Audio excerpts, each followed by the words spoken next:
Good morning. कसे आहात? आज मी एक रेसिपी ट्राय केली ज्याचं नाव मलाही नव्हतं माहिती. तर सकाळी सर्वात पहिले बेड आवरून घेतला. त्यानंतर लक्षात आलं की बड्डेपासून डाएट पूर्णपणे बिघडला होता. तो आता पुन्हा चालू करायचा होता.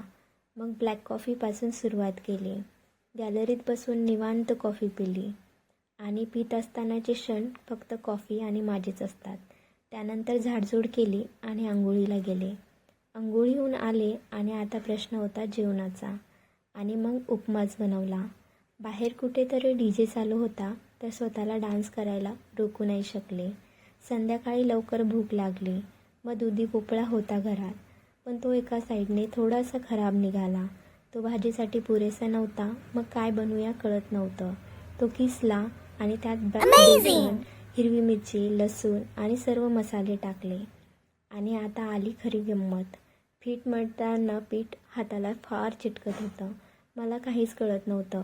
व त्यात थोडं थोडं पीठ टाकून कसं तरी ते मळून घेतलं. पण भीती होतीच की लाटताना ते चिटकते.